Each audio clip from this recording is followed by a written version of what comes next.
شیطان زیادہ ورغلاتا ہے کسی شخص کو جب وہ جوانی کے مرحلوں سے گزر رہا ہوتا ہے.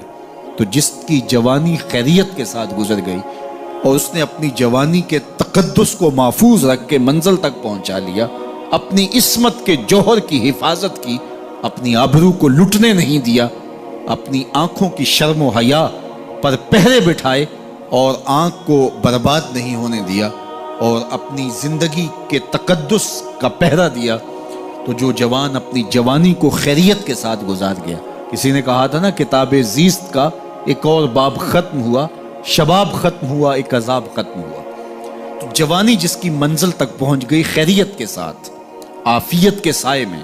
مشکل تو بڑا ہے جوانی کو منزل تک لے جانا، خیریت کے ساتھ، داغدار نہ ہونے دینا، جوانی کے تقدس کو رسوا نہ ہونے دینا، عصمت کے جوہر پہ کالک نہ لگنے دینا، خواہشات کو غالب نہ آنے دینا. آسان کام تو نہیں ہے، مشکل کام ہے. لیکن اگر کوئی مشکل کاٹ گیا، جوانی کے تھوڑے سے ایام میں گزار گیا، اللہ اکبر. حضرت شیخ ختلی کہتے ہیں، داتا گنج بخش علی حجویری علیہ رحمہ کے مرشد ہیں، الدنیا یومن ولنا فیہا صومن. وہ کہتے ہیں دنیا ایک دن ہے، ہم روزہ رکھ کے گزار رہے ہیں. تو روزہ رکھ کے سارا دن گزر ہی جاتا ہے، دوپہر بھی آتی ہے گزر جاتی ہے، اور عصر کا وقت بھی آتا ہے گزر جاتا ہے، کھانے کا وقت بھی آتا ہے، چائے کا وقت بھی آتا ہے، سب کچھ ہوتا ہے لیکن گزر جاتا ہے. افطار تک بندہ پہنچ جاتا ہے. جس نے زندگی روزے کی طرح گزار دی، جس نے جوانی روزہ رکھ کے گزار دی، خواہشات کو بے قابو نہیں ہونے دیا، مشکل کام تھا لیکن اس نے مشکل کام کر دکھایا.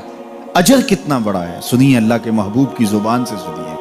حضور نے ارشاد فرمایا جو سید ابو ہریرہ کے ذریعے سے ہمارے تک پہنچا، فرمایا قیامت کے دن جب سورج کا رخ سیدھا ہوگا، زمین تانبے کی ہوگی، لوگ پسینے میں شرابور ہوں گے، کوئی ٹخنوں تک پسینے میں، کوئی گھٹنوں تک، کوئی کمر تک، کسی کو پسینے کی لگام دی جائے گی.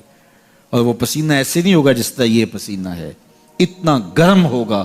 ابن رجب حنبلی کہتے ہیں اس پسینے کا ایک قطرہ اگر احد پہاڑ پہ ڈال دیا جائے تو وہ پگھل جائے، اتنا گرم ہوگا، بدبودار اتنا ہوگا. ایک قطرہ دنیا پہ ڈال دیا جائے، انسان کیا جانوروں کے دماغ بھی پھٹ جائے. اس پسینے میں لوگ شرابور ہوں گے.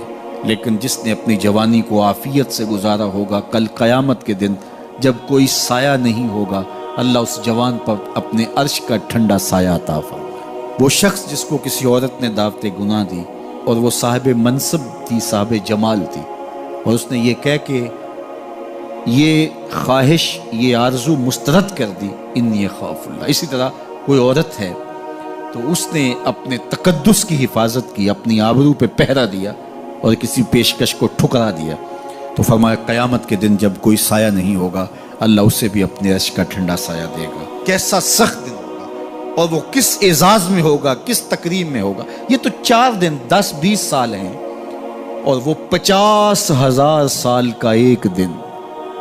پھر اس کو اللہ کا شکر ادا کرنا ہوگا کہ اللہ تو نے کتنا کرم کیا میرے اوپر کہ میری جوانی خیریت اور عافیت سے گزری، اور آج اس کا تو کتنا بہتر صلہ مجھ کو دے.